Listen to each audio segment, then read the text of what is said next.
Hi friends, welcome back to our channel. என்னோட channel நீங்கள் இது வரைக்கும் சப்ஸ்கிரைப் பண்ணலை அப்படின்னா சேனல் கீழே சப்ஸ்கிரைப் அப்படிங்கிற பட்டன் இருக்கும். அதை கிளிக் பண்ணிவிட்டு பக்கத்துலேயே இருக்கிற பெல் ஐக்கானையும் கிளிக் பண்ணி வச்சுக்கோங்க. அந்த பெல் ஐக்கானில் ஆல் அப்படின்னு கொடுத்து வச்சிங்கன்னா நான் போடுற எல்லா வீடியோஸோட நோட்டிஃபிகேஷன் உங்களுக்கு வரும். ஸோ நீங்கள் மிஸ் பண்ணாமல் பார்க்கலாம். டிஃப்ரெண்ட் ஷேப்ஸில் எப்படி பீட்ஸு கரெக்டாக ஸ்டிச் பண்ணுறது, அந்த கார்னர்லாம் எப்படி கரெக்டாக கொண்டு வரது அப்படிங்கிறது தான் இந்த வீடியோவில் ஃபுல்லாக பார்க்க போகிறோம். ஸோ நான் உடன் நீடில் தான் எடுத்திருக்கேன். உடன் நீடிலில் நம்ம ஃபுல்லாக 3 mm பீட் லோட் பண்ணி வச்சுக்கணும். ஃபஸ்ட்டு நம்ம சர்க்கிளில் ஸ்டார்ட் பண்ணணும். அப்போ தான் ஈஸியாக இருக்கும். அதுக்கு நாம் மிஷினில் யூஸ் பண்ணுற சீவிங் த்ரெட் தான் யூஸ் பண்ண போகிறோம். சீவிங் த்ரெட்டு நம்ம லாஸ்ட்டு எண்டு நாட் போட்டு கொஞ்சம் பெரிய சைஸ் நாட்டாகவே போட்டு எடுத்துக்கணும். எடுத்துகிட்டு அதை நம்ம இந்த ஆள்காட்டி விரலை சுற்றி பெரு விரலாலையும் நடு விரலாலையும் இப்படி பிடிச்சிக்கணும். பிடிச்சிட்டு நம்ம கிளாத் கீழே இந்த த்ரெட்டை கொண்டு போயிடலாம். இனி உடன் நீடில் எடுத்து நம்ம சர்க்கிளில் நம்ம எங்கே இருந்தனாலும் ஸ்டார்ட் பண்ணலாம். ஸோ இதில் எங்கேருந்து ஸ்டார்ட் பண்ணணும்னு ஒரு இது கிடையாது. நம்ம எதுலனாலும் ஸ்டார்ட் பண்ணலாம். இப்படி நம்ம ஸ்டார்ட் பண்ணும்போது ஒவ்வொரு பீட்ஸாக தான் நம்ம கொடுக்கணும் ஸ்டிச்சிங். இது 3 mm பீடுங்கிறனால நாம் ஒவ்வொரு பீட்ஸாக தான் ஸ்டிச்சிங் கொடுக்கணும். அப்போ தான் நமக்கு அந்த பீட்ஸ் எல்லாம் கரெக்டாக இருக்கும். இல்லைன்னா ஃப்ரேமில் இருந்து கிளாத் ரிமூவ் பண்ணதுமே நமக்கு அது ஒரு மாதிரி தொஞ்சிட்டு இருந்த மாதிரி இருக்கும். நீட் ஃபினிஷிங் இருக்காது. ஸோ ஒவ்வொரு பீடாக தான் ஸ்டிச்சிங் கொடுத்து நம்ம பேசிக்காக போடுவோம்ல செயின் ஸ்டிச்சிங், அந்த செயின் ஸ்டிச்சிங் தான். ஆனால் நம்ம பீட்ஸ் இன்சர்ட் பண்ணி நம்ம போடுவோம். அந்த ரிங் ஃபிங்கரால் ஒவ்வொரு பீட்ஸாக நம்ம கையால் தள்ளி விட்டு போடணும். பிகினராக இருக்கும்போது உங்களுக்கு அந்த ரிங் ஃபிங்கரால் பீட்ஸ் தள்ளி கொடுக்கறது கொஞ்சம் சிரமமாக இருக்கும். கொஞ்சம் ரொம்ப பொறுமையாக பண்ணுங்கள், ஈஸியாக பிக்கப் ஆயிரும். ஸோ இந்த மாதிரி நம்ம இந்த சர்க்கிள் ஃபுல்லாகவுமே ஃபினிஷ் பண்ணணும். 3 mm பீடு தான் இல்லை, உங்களுக்கு எந்த சைஸில் பீடு இருக்குதோ அதை யூஸ் பண்ணி கூட நீங்கள் ப்ராக்டிஸ் பண்ணலாம். சுகர் பீடாக இருந்துச்சுன்னா நம்ம 2 பீட்ஸ் யூஸ் பண்ணலாம். ஆனால் நம்ம 3 mm பீடுங்கிறனால ஒவ்வொரு பீட் ஸ்டிச்சிங் கொடுக்குறோம். அப்படி நம்ம ஒவ்வொரு பீட்ஸ் கொடுக்குறனால அது நீட்டாக இருக்குது பாருங்கள். இந்த மாதிரி நம்ம ஃபுல்லாகவுமே இந்த சர்க்கிள் ஃபுல்லாக போட்டு முடிச்சிடலாம்.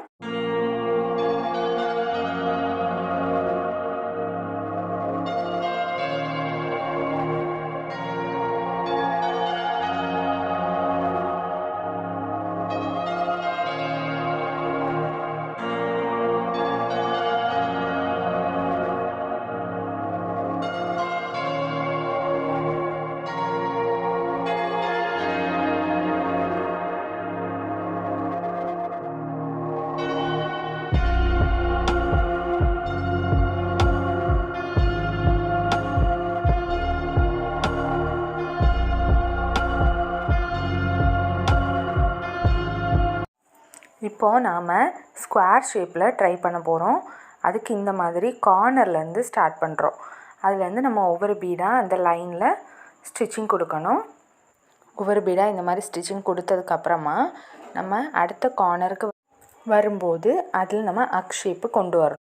அக் ஷேப் கொண்டு வர்றதுக்கு நம்ம லாஸ்ட்டு எண்டு வரைக்கும் நம்ம பீட் ஸ்டிச்சிங் கொடுத்துட்டு ஒரு ஸ்டிச்சிங் மட்டும் நம்ம அந்த த்ரெட்டில் உள் பக்கமாக அந்த 2 பீடுக்கு உள் பக்கமாக ஒரு ஸ்டிச்சிங் கொடுக்கணும். கொடுத்தா தான் நமக்கு அதில் அக் ஷேப்பு கரெக்டாக ஃபார்ம் ஆகும்.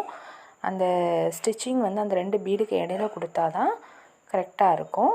பாருங்கள், இந்த மாதிரி அடுத்த கார்னர் வரும்போதும் நோட்டீஸ் பண்ணுங்கள்.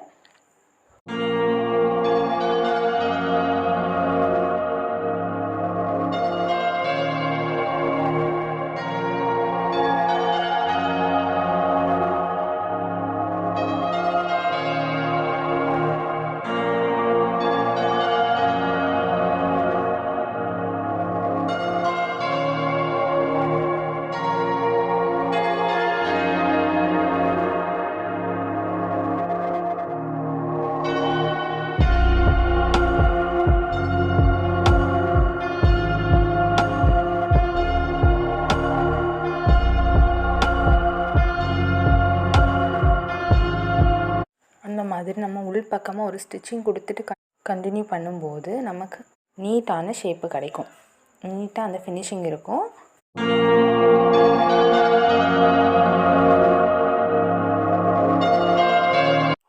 ட்ரையாங்கிள் ஷேப்பில் இனி ட்ரை பண்ண போகிறோம். அதுக்கும் நம்ம ஏதாவது 3 கார்னர்ஸில் ஏதாவது ஒரு கார்னர்லேருந்து ஸ்டார்ட் பண்ணிக்கலாம்.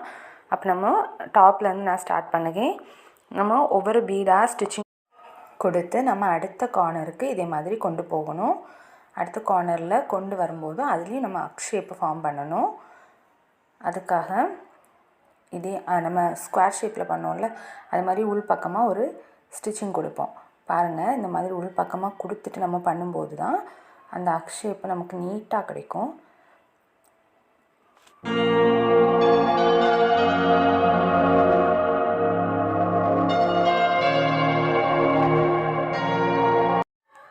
பார்த்திங்களா, நமக்கு அதில் அந்த அக் ஷேப்பு பர்ஃபெக்டாக கிடச்சிருக்கு. பார்த்திங்களா, இந்த மாதிரி நம்ம ட்ரையாங்கிள் ஷேப்பில் அக் ஷேப் ஃபார்ம் பண்ணியாச்சு.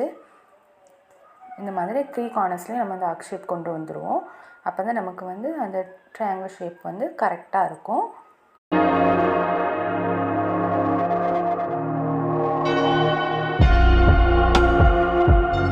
இப்போ நம்ம இந்த கோவி ஷேப்பில் ட்ரை பண்ண போகிறோம். கோவி ஷேப்போட டாப் எட்ஜில் இருந்து நம்ம ஸ்டார்ட் பண்ண போகிறோம். இந்த கார்னர்லேருந்து ஸ்டார்ட் பண்ணுறோம்.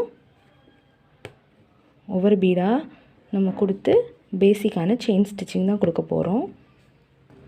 பீட்ஸ் நம்ம ஸ்டிச்சிங் கொடுக்கும்போது ஒரு வேளை த்ரெட்டு சிக்கிக்கிட்டு அப்படின்னா நம்ம கொடுத்தாச்சு ஆல்ரெடி ஒரு ஸ்டிச்சிங் கொடுத்து அதில் சிக்கிட்டு இருக்கும்போது நம்ம கீழே பிடிச்சி இழுத்துட்டோம் அப்படின்னா நமக்கு ஒரு பீடு கலந்து வந்துடும். திருப்பி நம்ம அந்த த்ரெட்டை பிடிச்சி இழுக்கும்போது நமக்கு அந்த சிக்கு இல்லாமல் அழகாட்டு கிடைக்கும்.